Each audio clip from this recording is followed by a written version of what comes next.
Ako, masasabi ko lamang dyan, kaya nakakahalata ako na parang may kahalong politika na yung ginagawa eh.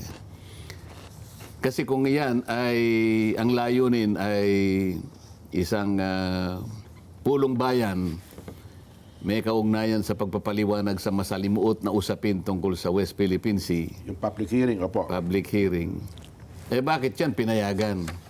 Samantalang yung ipinatawag ko sa pamamagitan ng isang resolution sa Senado, eh hindi po pwede yung public hearing, executive session, dahil meron daw national Interest. Ano? security element. Opo. Ang ipinaliliwanag ko, sige ka ako, pwede bang siguro sa umpisa pa lang, pwede ko namang itanong, kasi nandoon naman ang DFA, nandyan yung NAMRIA, nandyan yung National Maritime Council, nandyan yung Philippine Navy, Philippine Coast Guard, at kung sino-sino pang mga stakeholders dyan. Opo. Tatanungin ko sila, kung babasahin po ninyo yung pamagat ng resolusyon na kung saan ay kayo po ay magalang naming ipinatawag, sabihin niyo po sa akin ngayon at sa pamagitan ng aming chairman, saang punto po ng ating pag-uusap magkakaroon po ng national security component. Okay. Para sa ganun, iwasan po natin. Ako po papayag eh, ba't naman hindi? Ginagawa naman natin sa maraming pagkakataon kapag ang isang issue ay lalapit na doon sa tinatawag nating national security issue, papayag naman tayo na pumunta tayo sa executive session. Kaya gusto ko lang alamin, kasi po, kung babasahin ninyo yung resolution, nilalayon lang naman ang resolution na ito na magpaliwanag ang NAMRIA.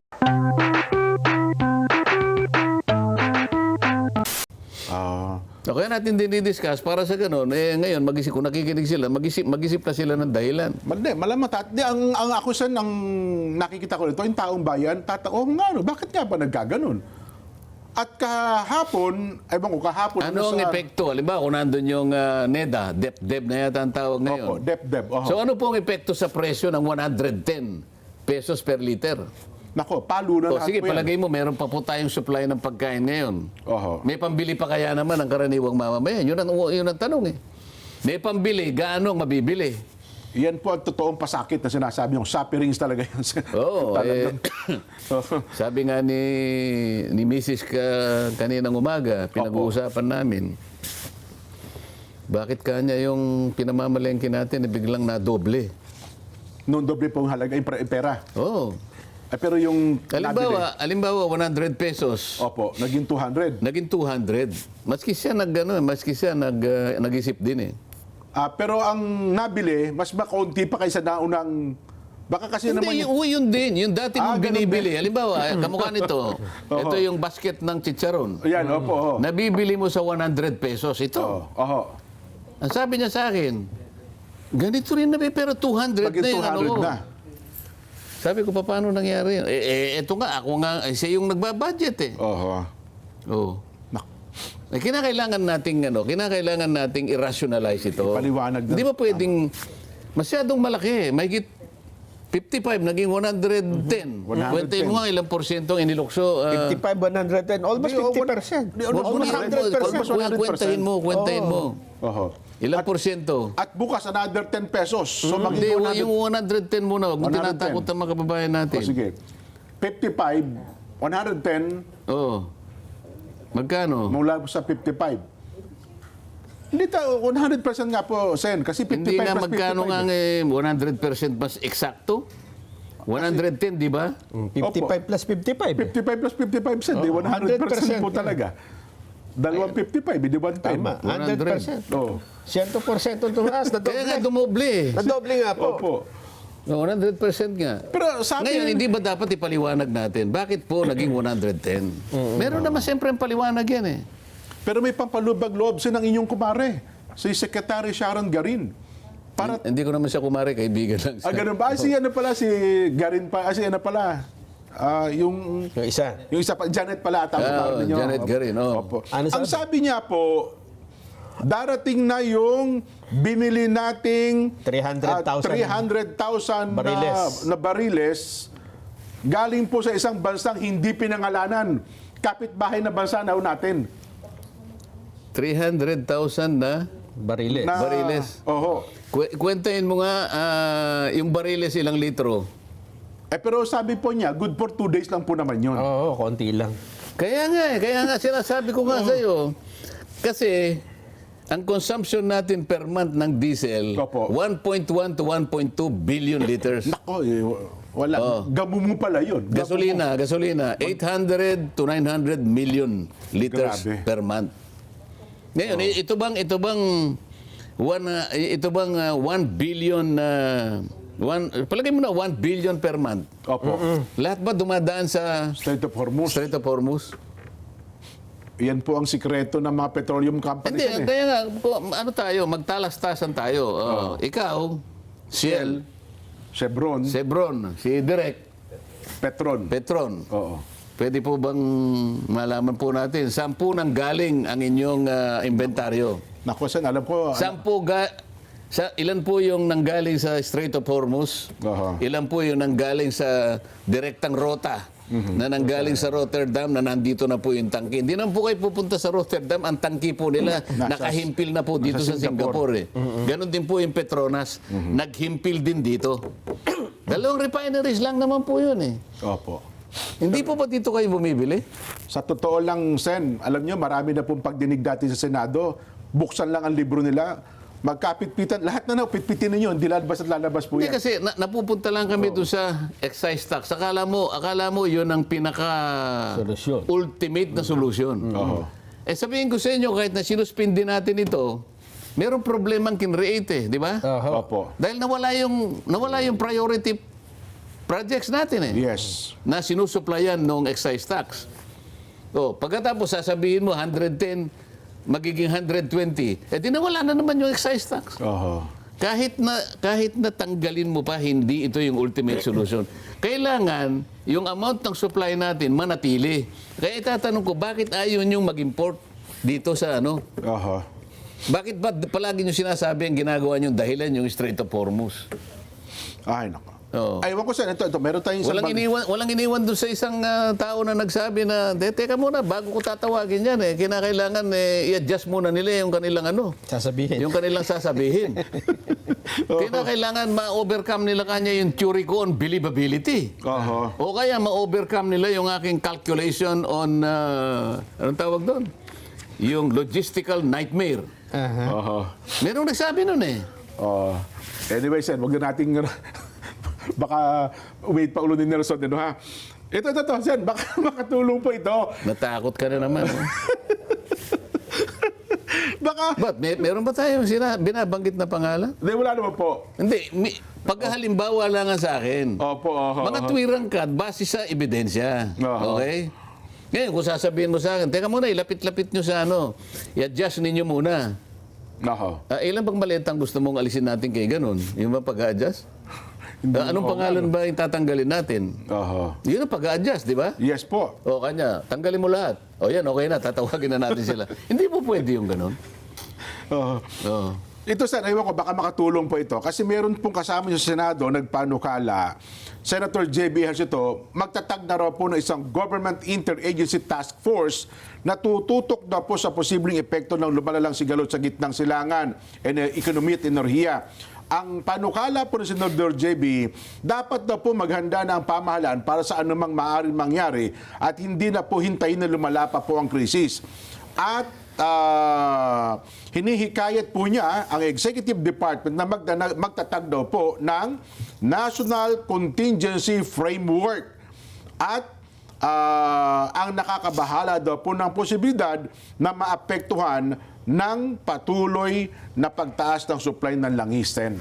Diyan, ganito yan. Nasara, halimbawa, yung Hormuz. Opo, Strait of Hormuz. So, wala na makakadaan sa Persian Gulf hanggang sa Oman. Okay? Pagkatapos, sinara ang Suez Canal. O talaga may problema ng buong daigdig. Opo. 20% lang ang sa Hormuz, 80% gumagana. Sa Suez Canal, oo. Ang sinasabi ko nga sa iyo, yung pinagkukunan sa Singapore lang. Ba't may giyera ba sa Singapore? Wala po, safe na Kaya nga Singapore. gusto kong sagutin nila, saan ba kayo kumukuha? Buksan na libro, saan ba kayo kumuha at saan pa kayo kukuha? Wala na ba kayong pambili? Meron, kasi nadagdagan yung... Oho. So ano ang magiging problema natin? Oo nga, no? Kasi di ba dapat... Nandito nga sila eh. Oh. Oho. Saan ka ba bibili? Dadaan ka sa Hormuz. Hindi ka nga dadaan doon na sa Singapore eh. Ang layo naman nung Singapore at saka yung Persian Gulf. Pinagdudugtong mo ba yung yung ang ibig mo sabihin, yung dinadaanan ng Hormuz, andun din ang Suez Canal. Magkalayo po Magkahiwala yun, yun eh. magkaiba, oo. Parallel na yun eh, body of water eh. Ipakita mo nga direct para lang magkaroon ng idea yung ating mga... Yung pinapakita niyo yung mapa kanina. Pwede bang pakita nyo Meron sa... kayo na. Oo. Yung para mayroong idea ang ating mga kababayan. Ayan o. Mula sa Rotterdam, Suez Canal. Ano ito yung pula? Ano itong pula? Kung pupunta ka sa Cape of Good, bababa ka sa Africa. Africa area, napakalayo yan yan. ang pinakamahabang route. Opo. Oh, alam mo ba kung ilang Ilang araw? ilang nautical miles? 115,000 yata. Wow. Yan ang pinaka-logical kasi magmula sa Rotterdam ay papasok siya sa Suez Mediterranean Sea yun eh. Oho. Bago yung Suez Canal, Mediterranean Sea yan. Aha. Suez Canal, pupunta sa Red Sea. Ayan ang Singapore, oh. Opo. Ipakita mo nga yung bandang taas niyan. Yung Hormuz, sa taas yan ng Suez Canal. Oh. Hindi karugtong niyang ano na yan. Yun ang kumbaga sa highway natin, major highway. Yan ang NLEX. Ganun po. Oh. Yun namang Strait of Hormuz na nandyan yung Gulf of Oman at saka yung Persian Gulf. Parang Commonwealth Avenue lang yan. Ano? Ito kasama ating cameraman. Maiksi lang yung Commonwealth eh. Magmula ka sa hanggang, di ba? Oo, hanggang dyan sa may Quezon City Circle. Hanggang sa Pilcoa. Opo. Papasok ka. Yun ang Strait of, yun ang Persian Gulf. Oho. Pero yan ang NLEX. Magmula ka sa Balintawak hanggang Baguio na yan. Pero ang sabi nyo nga, hindi naman ating kinakailangan pumunta ng Rotterdam kasi Singapore Hindi nga, available na eh. nasa Singapore, ayun oh. Oho. Ayan. Oh, maliwanag ba yun? Maliwanag na maliwanag, Sen. Oh. Ay, yung red na yun, kung sakasakaling yung Magsara Suez pa. Canal sinara. So pupunta sa Cape of Good Hope. Yun ang pinakailalim ng Afrika kung makikita mo. Opo. Malayo nga lang. Ngayon medyo tataas talaga ang presyo. Kasi yung transportation cost niya Oo, po. pero kung punong-puno pa yung mga tangke ng dalawang refineries, Oho. kailangan malaman natin ilan ngayon ang laman na nakaimbak sa Singapore. Ang alam ko, billion liters. Tapos tayo naman ilan lang naman ang kailangan natin, hindi naman ganun kalaki. Napangailangan lang ng Pilipinas. Oh, 1 billion liters 1 per billion. month. Oho. Yun lang ang yun kukunin natin. Dapat pala doon na lang bumili si Secretary Sharon Garin ng Ngayon, DOE. kung ayaw mo, ayaw ni Nelson, ayaw ni Direk, maglagay tayo ng yung, sige, kami nang magano, gobyerno Government to government na gobyerno siguro. na magano, diesel to tank transaction ito eh. Yun. Siguro 5 diesel, 5 tanker. 5 tank, hindi tanker, 5 vessels, mga Opo. tanker yan eh. Pupunta rito, mag-unload lang. Ayan. Diretso uli, balik sa Pilipinas. Pangalawa, balik. Dali Papayag lang kayo, gagamitin ko yung inyong mga estasyon para diyan ko yung mga ilalagay kasi facility. wala akong Tama. pero dictated ko ang price. Balik tayo sa 55 pesos. Dalhin lang yan sa Subic at saka dito sa Calaca, Batangas. Diba? Nandiyan po yung malalaking refinery natin. Saka dito sa may Pandakan. Oo nga, ba't ba kinakailangan diretso na natin sa mga estasyon? Po. Di ba? Hindi, kasi siyempre yung mga truck Yung nila, mga Sen, truck, yung mga pipes, ganyan, karga ng truck, lahat. Kasi crisis May panahon tayong may problema Pero tayo. hindi ako makapaniwala na biglang sumaltek ng 110 Opo. at ginamit lamang yung Strait of Hormuz. Mahirap na yun. Ang gagamitin mo lang dahilan para magdahilan ka lang. At ang malungkot pa doon, sabi mga nasod, magbebenta pa tayo ng mga ari-arian. Yung pagdadahilan, yun ang mabigat eh. Sana kung tunay na dahilan. Kaya ako binabalik sa iyo kanina. Oho. Ha? Hindi logistical nightmare ang pinag-uusapan dito. Mukhang pagdadahilan nga lang ito. Sen. Pagdadahilan lang yun. Meron atang mga negosyanteng ang gusto mabenta yung tatlong property ba yun, Nelson? Oo. Maylong, Atrium at saka itong FTI sa Taguig. yung Hindi. food terminal. Ang assumption ba tayo na talagang ang gobyerno nang bibili? Ayaw nyo nang bumili kayong tatlo? Parang ganun pong inilulutang nila, Sen, kasi magbebenta na tayo ng ari-arian Parang government to government. Oh, government to government transactions. na So po ano yata. sasabihin ngayon ng tatlo, o di magiging irrelevant kayong tatlo, kami na nga ano. Ay, parang So gano'n na po sasabihin siguro ko ngayon, mangyayari. halimbawa, ako ngayon ang presidente dahil meron akong emergency power. Okay? Oho. Hanggat naggegerahan itong mga tatlong bansa na ito, Oho. gagamitin ko ang inyong mga Pasilidad. facilities. Oho. Babayaran ko na lang kayo ng parang royalty. Royalty fee na lang kayo. Ang gobyerno ngayon ang mag-import. Opo. Diretso ko sa inyong tapos kayo, ito yung share ninyo. Pero ang presyo natin is 55 pesos. Ayun. Yung kita natin, kasi may kita ito eh. Opo. Kung Rotterdam, sabi ko nga sa'yo, halos 5 piso. Mga 5 piso pa. Pagka Petronas Malaysia, may piso. Piso na lang, oo. Okay, sasabihin ko sa ako ang gobyerno, hati tayo. Oo. Kung sa 250 sa'yo, 250. Pareho tayo may kita. Pero 55 pesos, ang talagang kumita, mamamayang Pilipino. Ayun. Kung piso, halimbawa, kinuha natin sa Petronas sa Malaysia, Opo. 50 centimos per liter, 50 centimos para sa gobyerno, Pwede pa rin, oo. pareho tayong masaya. Oo. Anong po problemahin dito? Paano napunta yung 110? Oo nga. Di ba dapat ganito yung discussion? Hindi yung excise tax pagkatapos biofuel. Oo. Sa kakahanap, meron naman palang pwedeng mahanap na mas magandang solusyon. Kaya nga, Yung sinasabi ko, Jen. Oh. Yun ang China, marami. Ayun na pala. ang Kasi China. pinapayagan sila ng Iran na kumuha. Na makabili. hindi, ayokong i-discuss yan China. Oo. Alam mo naman Oo nga pala. kapag dinidiscuss yan, akala mo samantalang ang gusto ko lang naman mag-drawing, ano? Pero Sen, Kapag na-drawing ba yun, pabor ba sa China? ay hindi, na-drawing. Pabor sa Drawing atin yun. natin yun eh. Pabor sa atin yun. Ang kaso, ang kaso, Balik tayo sa- yun ang kaso. Dito na lang tayo sa- Nguyain mo na lang. Dito na lang tayo sa ano. Pero nung isang araw, di ba? Mismo ang Department of Energy Secretary nagpunta sa ambassador ng China at diniscuss itong tungkol sa supply ng problema natin sa... Tapos nung nakabili, sabi niya sa isang bansa malapit sa atin. baka nga malapit. Malapit lang. Medyo abara po na. Andap na Oo, konti. parang ano ka eh. Pero ngayon, Nagkagasolina eh. Nagkaroon ng crudo sa katawan po. Sen. nakainom ka lang ng suka, nag-iba ka na. Ay, nako. Gamit po yung mga remote control, scan po na 25 sa TV menu ha. At pagkatapos mas-scan, piliin po na 25 HD mula sa listahan Pwede ng ba? mga channels. Let's net together na sa panonood ng mga programa, lalong-lalo na po ng saganang mamamayan. Ayon. Nelson, teka lang. Saan ba yung sinasabi? Mayroon tayong isang balita dito na tinitiyak pala, Sen, na wala naman pala tayong krisis sa produktong petrolyo eh. Saan ba yun? Ito, ha? Ito to. Ibig sabihin may kumampi sa akin? Opo, Sen, mula po mismo sa Malacanang, mariin po kinukundi na ngayon ng Malacanang ang usaping meron naman ng oil crisis sa bansa at sinasabing sapat ang supply ng langis, ngunit umiiral po yung price disruption. Yun pala ang problema sa price disruption, bunsod daw po ng tensyon sa gitnang silangan. Sinabi daw po ni Energy Secretary Sharon Garin at iginigiit din daw po ni Secretary Yusek Claire Castro na wala pong krisis sa supply ng langis, kundi nagkakaroon lamang po ng kaguluhan sa presyo dahil sa kaganapan po sa gitnang silangan. Ayun pala, Sen, wala tayong kakulangan sa supply. Ang hindi lang daw talaga mapigil yung pagsirit ng presyo. Ayun nga ang dapat Opo. ipaliwanag. Kung wala tayong problema sa supply, bakit sumirit ang presyo? Oh. Na pati ang asawa ko nga, dinidiscuss na. Sabi niya, yung nabibili kong 100 Oh, dati. sa laman ng basket nito, 200 na. Oho. So, paano ngayon? Hindi kaya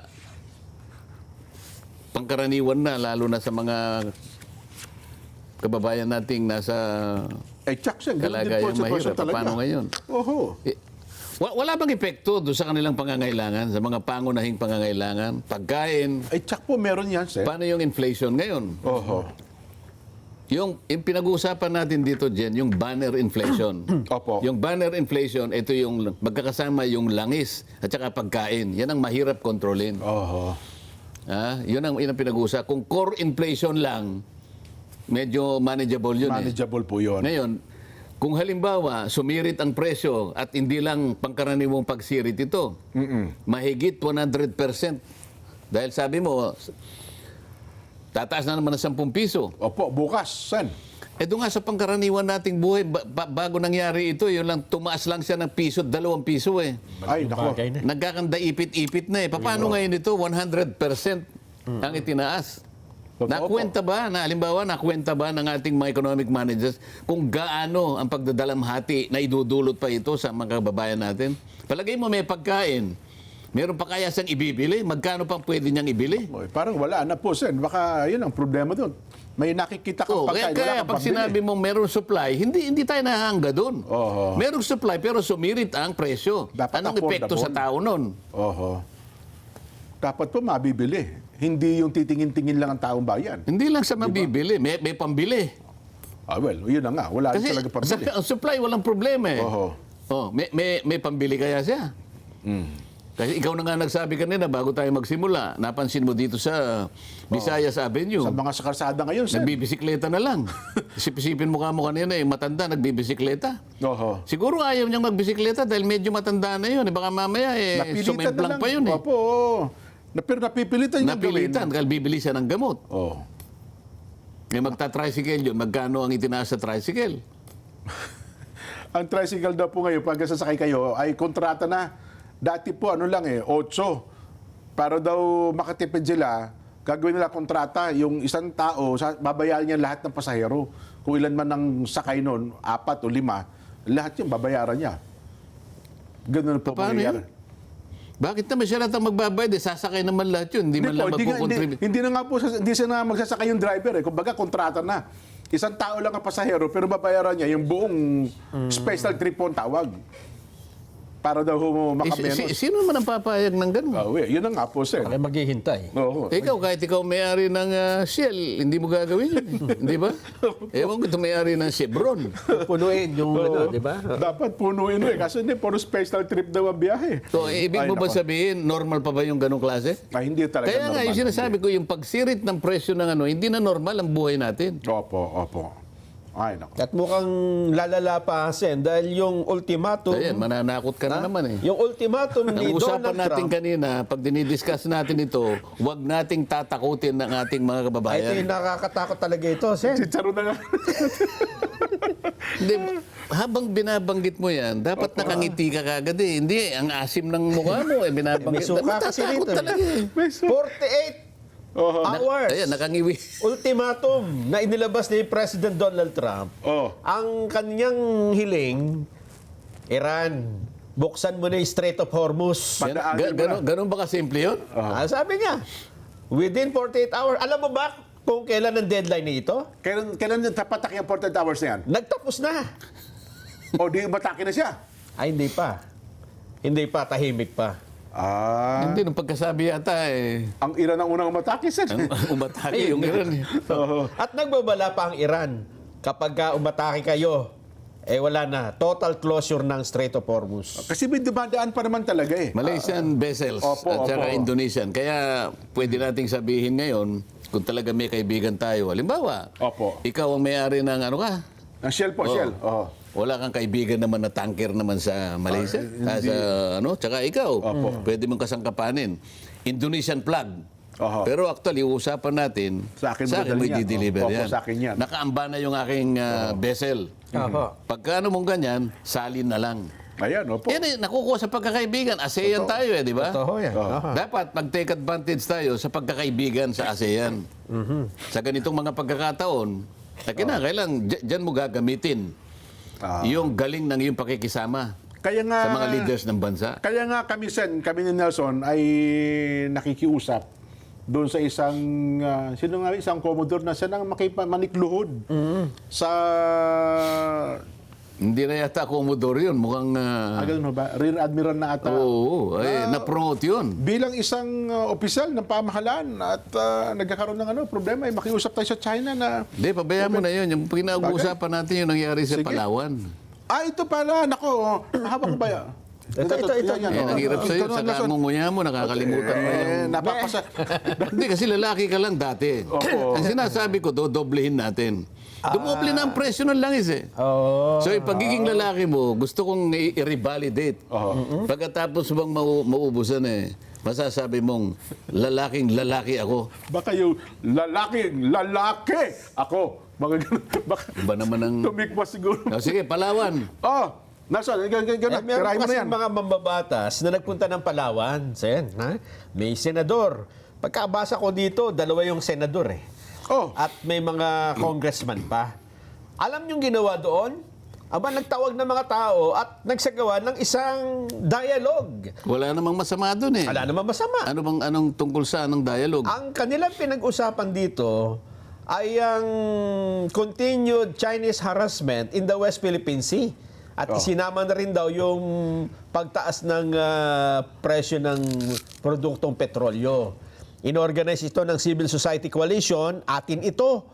At ito daw po ay bahagi ng West Philippine Sea Pulong Bayan activity ng grupo. So kung Pulong Bayan, Nelson, public hearing. Public hearing. Yes po. Mag-uusap-usap sila Kasama dyan. pa si Senador Erwin Tulfo. Kasama. Diba? Dalawa. Senador... Di ba kasama kayo sa committee na yan, Sen? Yung Foreign Relations Committee? Ayaw nila akong tanggapin doon eh. Ganun ba? Erwin Tulfo. Malabon Representative Hindi, ilang Anthony senador ang Aquino. nandun? Ilang senador? Silang ata eh. Parang isa lang, nasa picture. Isa lang ang nandyan. Sen Erwin lang. Erwin Tulfo. At yung mga congressman. Di ba kala ko magpapatawag kayo ng hearing yan sa Senado? Ako, masasabi ko lamang dyan, kaya nakakahalata ako na parang may kahalong politika na yung ginagawa eh. Kasi kung yan ay, ang layunin ay isang pulong bayan, may kaugnayan sa pagpapaliwanag sa masalimuot na usapin tungkol sa West Philippine Sea, Yung public hearing, opo. public hearing, eh bakit yan pinayagan? Samantalang yung ipinatawag ko sa pamagitan ng isang resolution sa Senado, eh hindi po pwede yung public hearing, executive session, dahil meron daw national Interest. security element. Opo. Ang ipinaliliwanag ko, sige ka ako, pwede bang siguro sa umpisa pa lang, pwede ko namang itanong, kasi nandoon naman ang DFA, nandyan yung NAMRIA, nandyan yung National Maritime Council, nandyan yung Philippine Navy, Philippine Coast Guard, at kung sino-sino pang mga stakeholders dyan. Opo. Tatanungin ko sila, kung babasahin po ninyo yung pamagat ng resolusyon na kung saan ay kayo po ay magalang naming ipinatawag, sabihin niyo po sa akin ngayon at sa pamagitan ng aming chairman, saang punto po ng ating pag-uusap magkakaroon po ng national security component. Okay. Para sa ganun, iwasan po natin. Ako po papayag eh, ba't naman hindi? Ginagawa naman natin sa maraming pagkakataon kapag ang isang issue ay lalapit na doon sa tinatawag nating national security issue, papayag naman tayo na pumunta tayo sa executive session. Kaya gusto ko lang alamin, kasi po, kung babasahin ninyo yung resolution, nilalayon lang naman ang resolution na ito na magpaliwanag ang NAMRIA kung bakit yung pong ipinagagawa ng ating pamahalaan, Matagal na. Opo. 14 na taon nang nakararaan, bakit hindi po nagawa? Yun lang eh. Opo. Ngayon, kung ito pong gagawin natin ay national security, ipaliwanag nyo kung bakit. Kasi ang nakikita ko, ayaw yung public, baka hindi po nyo maipaliwanag eh. Kasi 14 na taon na yung nakararaan eh. Oo nga po, 2012 O eh pa bakit po eh. naman ito, kung halimbawa, West Philippine Sea pa rin yan, bakit po nagkaroon ng public hearing naman sa lalawigan ng Palawan? Hindi ko naman po minamasama yun. Ibig lang sabihin, Pwede pala. parang Double standards yan eh. parang may kulay na itong pinag-usap. Pag ako nagpatawag at sa likod pa naman ng katwiran na ang trabaho ng Senado ay oversight. Kailangan kasi po, yung mga batas na dapat na ma-implement, tinitingnan po kung na-implement. Oho. Administrative order po yun. Direkta pong mandato na ibinigay sa inyo ng Executive Department. Administrative order. Meron po siyang pinagagawa. Yun po yung itatanong namin sa inyo, bakit hindi po nyo nagawa? Ayun. National security po ba yun? Akala ko dyan sa inyo, magpapatawag kayo ng mga 10 personalidad. Tuloy ho ba yung 10 personalidad nila pinapatawag ninyo? Hindi, nag-suggest ako na ipatawag si ganito, Opo, tsaka mga representative ng ibang mga agency. Opo. So yung initially, nakita ko mga 8 Personalidad. personalidad ang kakatawan doon sa mga ipinatawag na ahensya Opo. at iba pang mga personalidad. Naisip ko lang na sinabihan ko yung staff sa Senado na pwedeng ipakiusap mo, 2 pa. Magdagdag pa ng 2. Kasi merong relasyon dito yung DNR Opo. at saka kako yung DOTR. DOTR. Opo. Kasi yung Coast Guard ay nasa ilalim ng Yes, ng DOTR. DOTR. Kung baga, kapag in-approve nila yung additional na 2, magiging 10. 10 lahat. Pangkaraniwan naman, wala naman kaming limit. Kung minsan na, may pang 30 yung mga respondents namin at saka yung mga resource persons. Pinapayagan naman talaga. Pagkatapos nung aking request na magdagdag ng 2, ang nangyari, naging 4 na lang. Binawasan. So sa halip na ipatawag yung 10, naging 4 na lang po? Imbes na yung 8. Halimbawa, dininay yung request ko. Hindi, tama na itong 8. Di 8 pa rin. Ang nangyari, 4 na lang ang natira. Nabawasan pa lalo pala. Ayun ang hindi ko maintindihan. Nako. Ewan ko si Nelson, kung pwede mo bang ipaliwanag yun, Nelson? Kung ako dyan, sir, Sa liwanag ng inunguyan ninyong Chicharon na Arlapin Chicharon. Arlapin. Opo, oo. Pwede nyo bang nabigyan nyo ako ng konting paliwanag? Baka naman... Hindi, sir, kung kami ni Nelson, ako personally, hindi ko na ipapatuloy, tigil na natin to. Mukhang... Yung hearing. Oo. Huwag na ituloy. Huwag na natin ituloy yan dahil mukhang niloloko nyo ako eh. Kung ako Ano, yun ha, Nelson? kung ako lang po ha. Oh. Hindi, wag na. Palagay mo ba may katwiran si... May katwiran kasi. ang presidente ng SEL? Kasi kasi may mapa na eh. Huwag na kayo gumawa ng mapa. Ano bang mapa pinag-uusapan ninyo? Ay, nako. Meron na nga, 1875,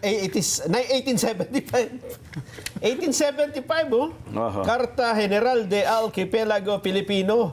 Yan ang mapa natin. Balita ko Doon sa mapa na yan, nakasulat ang West Philippine Sea. Wala nga. Kasi wala pang West Philippine Sea. Hindi, ang balita ko si Magellan nung dumaw nito, 1521, meron din sariling mapa Mas ano yun eh. Masuna. Alam mo kung sino nag-drawing noon? Opo. Kilala mo yung historian ni Ferdinand Magellan? Sino sen? Yoyoy Billiam eh.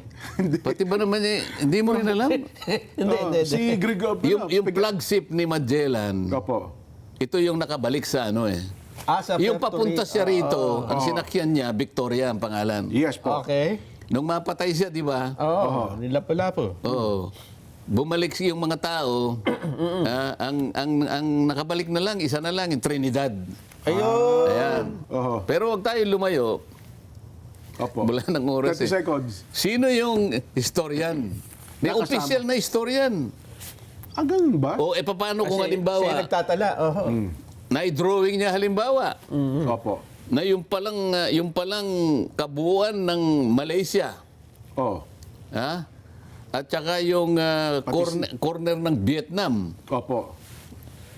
Pilipinas pala yun. Yung pala yung kanyang na-drawing Nung mga panahon na yun. na pinangalangang Islas Pilipinas Oho. sa pangalan ni Don Felipe II ng Espanya. Oho. O di pa paano ngayon yan? Atin na lahat yan. 1521, sasabihin natin sa Vietnam, malis ka riyan. Di. Wala nang ganun eh. Spanish ano yan, title, sabi nga ng O, mga... extra. Yeah.